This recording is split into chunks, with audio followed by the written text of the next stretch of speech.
Khamenei ಹತ್ಯೆಗೆ ಭೀಕರ ಪ್ರತೀಕಾರಕ್ಕೆ ಇಳಿದುಬಿಟ್ಟಿದೆ Iran. Khamenei ಒಂದು ಸುಮಾರು 37 ವರ್ಷಗಳ ಕಾಲ ಇರಾನನ್ನು ತನ್ನ ಮುಷ್ಟಿಯಲ್ಲಿ ಇಟ್ಟುಕೊಂಡಿದ್ದಂಥ ವ್ಯಕ್ತಿ, ಕಟ್ಟರ ಮೂಲಭೂತವಾದಿ.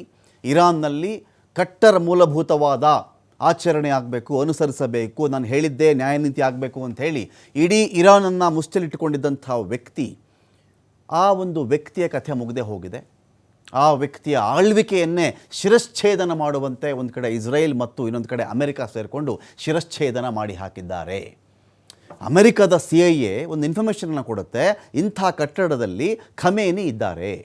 ಅಷ್ಟೇ ಅಲ್ಲ, ಇರಾನ್ನ ಮಿಲಿಟರಿ ಜಗತ್ತಿನ ಅತಿ ದೊಡ್ಡ ತಲೆಗಳು, ಅತಿ ಪ್ರಮುಖ ತಲೆಗಳು, ನಾಯಕತ್ವದ ತಲೆಗಳು ಇಲ್ಲಿಯೇ ಇವೆ.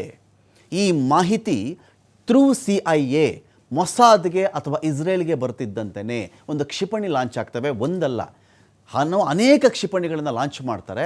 ಆ ಇಡೀ ಕಟ್ಟಡವೇ ಧ್ವಂಸ. ಅಟ್ ದ ಸೇಮ್ ಟೈಮ್ ಬರೀ ಖಮೇನಿ ಇರಲಿಲ್ಲ ಅಲ್ಲಿ. ಖಮೇನಿ ಮಕ್ಕಳು, ಮೊಮ್ಮಕ್ಕಳು, ಸಂಬಂಧಿಕರು ಎಲ್ಲರೂ ಆ ಕಟ್ಟಡದಲ್ಲೇ ಇದ್ದರು. ನೀವು ಆ ದೃಶ್ಯ ನೋಡಬಹುದಿಲ್ಲಿ. ಖಮೇನಿ ಕತೆ ಯಾವ ಥರ ಫಿನಿಶ್ ಆಯಿತು ಅಂತ ಹೇಳಿದ್ರೆ ಈ ಥರ ಫಿನಿಶ್ ಆಗಿದ್ದು ಖಮೇನಿ ಕತೆ.